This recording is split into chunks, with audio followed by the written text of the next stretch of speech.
Hello, everyone. I'm Amber Irwin, your host and also the creator of schoolfortheheavensent.com. In this podcast miniseries, I will be sharing all of my thoughts about what I'm learning in this season. It was only recently that I really connected with this idea that the earth is revealing this divine pattern for our mortal journey. And maybe I should take a hint. Maybe I should try and reflect this divine pattern in my own life and see what happens. Because we know in the spring it's a time of renewal, of new life, of growth. In the summer, we stand the trials of the sun and the heat to gain strength. But then there's the fall, the season where we prepare, a time when everything starts to slow down and we prepare for winter when all things stop, when the land goes into this deep sleep and won't arise until the next spring. So, what do we do in the fall?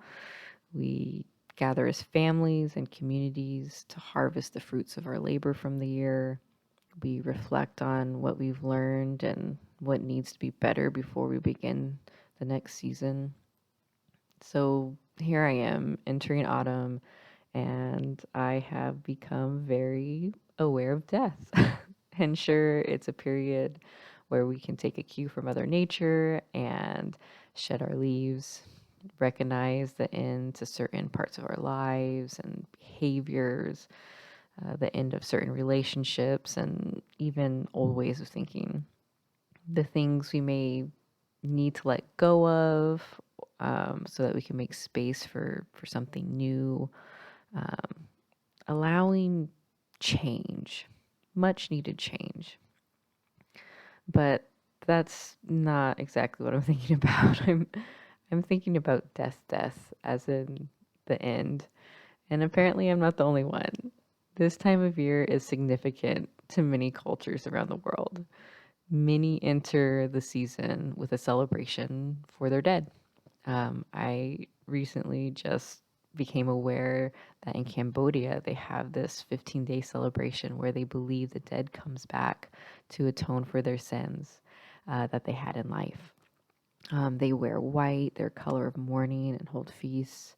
There's also the Day of the Dead, which is this incredible and beautiful celebration that's all over Latin America.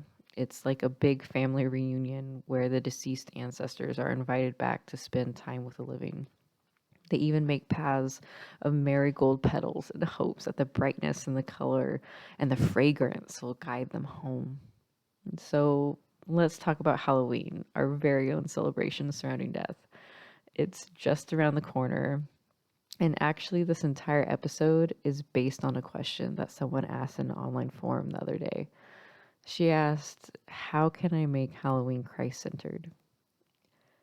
Like many others, I was a bit perplexed by the question because, for whatever reason, it never really occurred to me to think about bringing Christ into the celebration of Halloween. So, that's going to be the meat of this episode. I want to share all the fun ideas I found on how to center on Christ for Halloween. So, before I even begin, I just want to clarify that yes, I am a member of the Church of Jesus Christ of Latter-day Saints.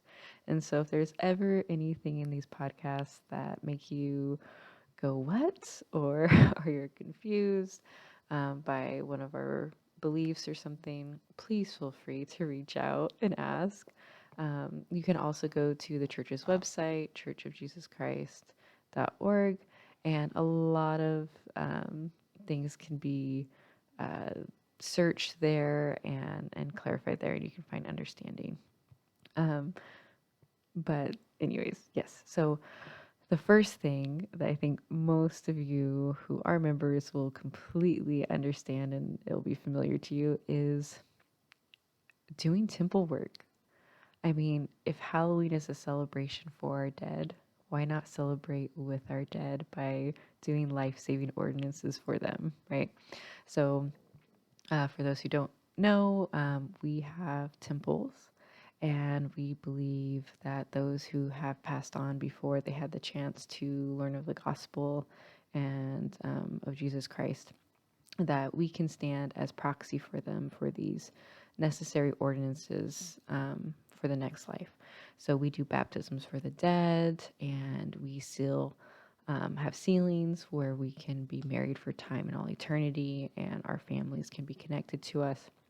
And so, what's a better way to celebrate than, bringing those from the other side of the veil and connecting them to us? And gosh, yeah, what a beautiful experience. So if you do live near a temple, and you can go and do baptisms for the dead, or, get your spouse for a date night and do sealings. What an amazing way to celebrate Halloween. So that's definitely the first one. And if you do not live near a temple, there's still lots of family work you can do online. Find those who are lost, indexing, whatever you can do to help progress the work and to make sure that we are not forgetting our family on the other side of the veil. That is a great way to celebrate Halloween. So another idea I had was, how Halloween is this time of magic, right? You see spell books and things like that. And so I thought of, what about a magic moments book, where you place all of the miracles and the magic that happened in your life this past year into a book. So gathering with your family or your spouse or friends, whoever's in your life. And I guess, it can totally be an individual thing too, but getting a book and just writing down and reflecting on all of just the amazing things you've seen this year. Where has God entered into your story? Where have you seen his magic come into play? So I thought that would be a pretty fun and just good way to center yourself on the good things of the year. Another idea is to record the stories and memories you have in the Family Tree app. If you don't know the Family Tree app, I totally recommend it. It's awesome. You see your whole line of ancestors, and there's spaces where you can actually record your stories, whether it's typing or videos. You can add images, and you can just put all of your memories into this one place. And you can also look into your ancestry line and other people who have added images and stories and stuff. You can go and you can read those documents. It's just a really cool way to connect. But for you and yourself, if you can, start recording those stories now, adding those memories now, adding those pictures now, so that your children and their children's children can actually go and have this place to look at all of them. Another big part of Halloween is food, right? So having a big feast. Why not invite all the neighbors over and you have a heritage recipe, storytelling, and exchange? So it's like a potluck. Well, it is a potluck. Bring your food, some type of recipe that really means something to you, grandma's, famous blueberry pie, whatever means something to you. Bring the recipe, several cards with the recipe on it, and have everyone go around and tell the story about it. What do they remember about this recipe? Do they remember, when they were taught how to make it by, their grandma? Do they remember, if it's blueberry pie, right? Let's say they remember going out and picking the blueberries with their grandpa and bringing them in, and the grandma teaching them how to wash them, like all that fun. That's just that memory sharing, that inviting other people in, have that storytelling element at your feast. And then, of course, definitely exchange the recipe, because we all want to take part in that. Share a piece of your family with your cherished neighbors. Another thought I had was about candy. So if you have um, any sort of tradition of candy making in your family, dear goodness, please pass that on. I know my mother, she would make popcorn balls. Oh my gosh, every Halloween. They're so good. I mean, they're so good that as a grown woman, when I moved from California, my hometown, with my own little family to Utah, my mom actually shipped me popcorn balls because it's just not Halloween without them. And so, I made sure to have her teach me how to make those so I can pass them on to my own kids. Like, keep that tradition going. If you make fudge or divinity or uh, cupcakes, cookies, whatever it is, any sort of candy or sweet that you remember from your own childhood, make sure to pass that on. And what a beautiful bonding experience that is, if you have kids, I mean, if you have friends too, if you're a teenager and you just want to invite your friends over and show them, hey, this is what my family does. Like, we make the best divinity. Like, let me show you how. Because divinity, I don't know if you know, it's a very complicated process. It took me quite a long time to master. My poor mother having to teach me over and over again. Um, but anyways, yes, candy making, heritage candy making, keep it alive. The other thought along candy, if you were not, a person who likes to be in the kitchen, it's just like, I'm not a baker, it's just not my thing. What about reflection candy? Reflection candy is basically one of two things.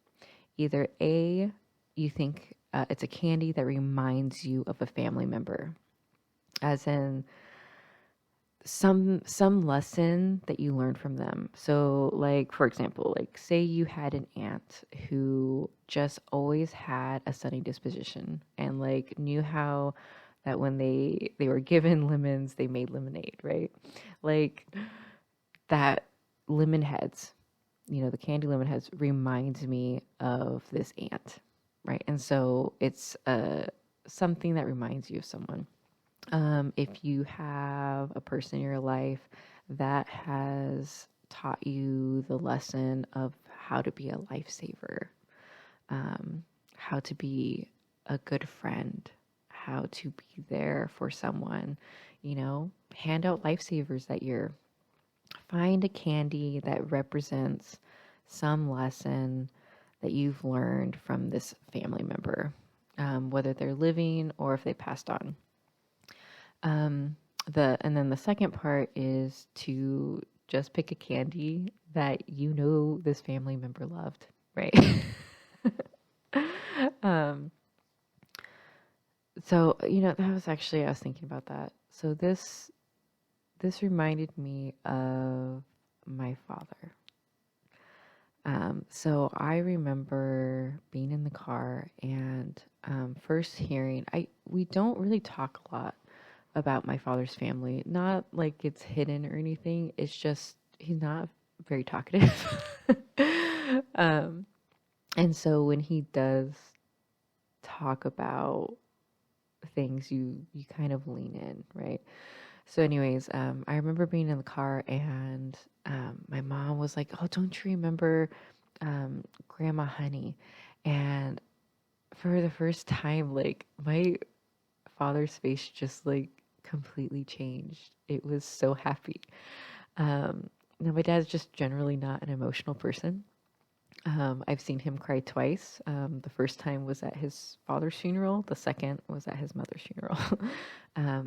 But when my mom brought up Grandma Honey, he just lit up and he had so many fond memories of her.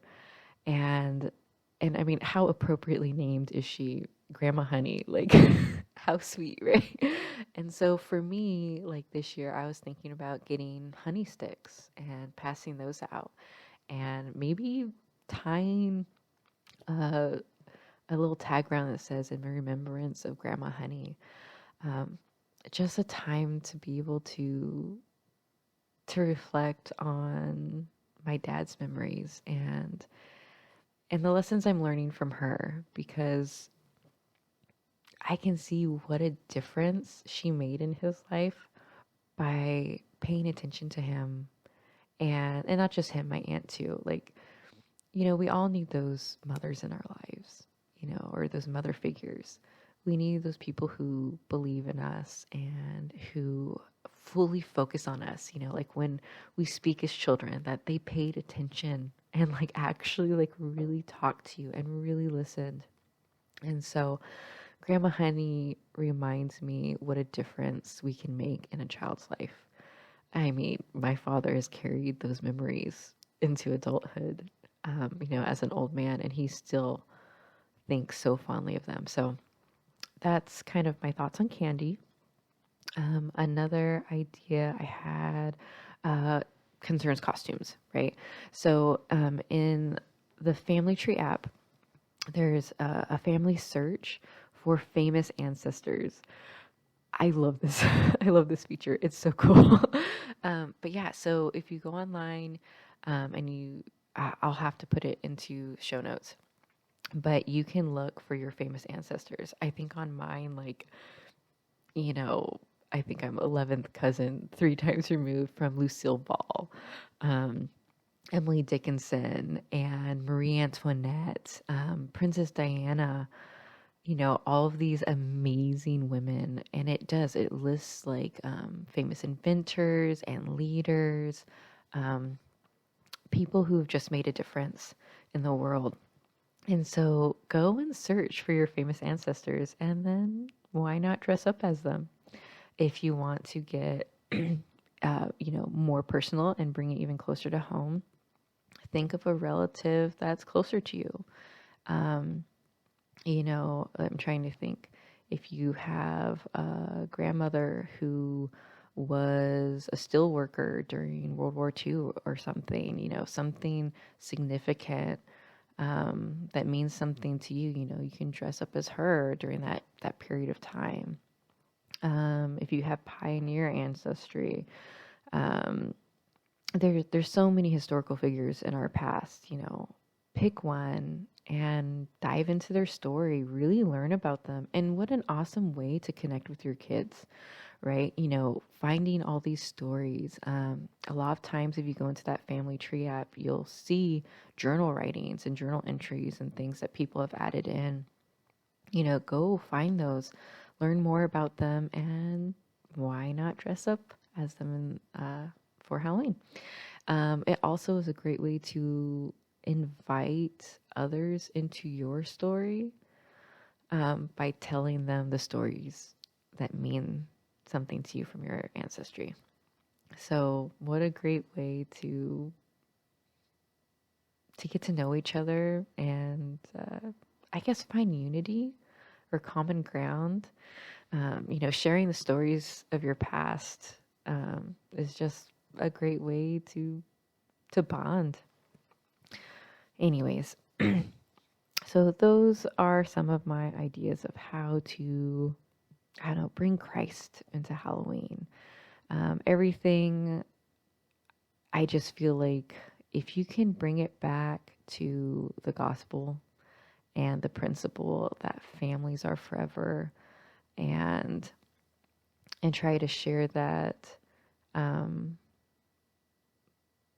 eternal truth and that love with others, is just an amazing way to celebrate and an amazing gift to invite others in on.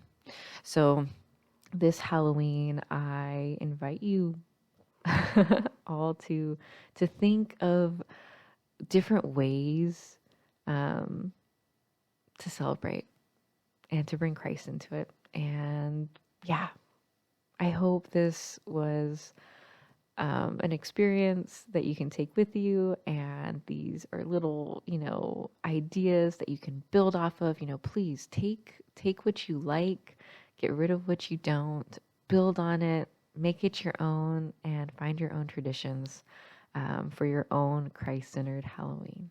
Have a good evening, everyone. Thank you for listening, and tune in next week, Tuesday at 9:00 Eastern, and I'll have something more for you then. Bye, guys.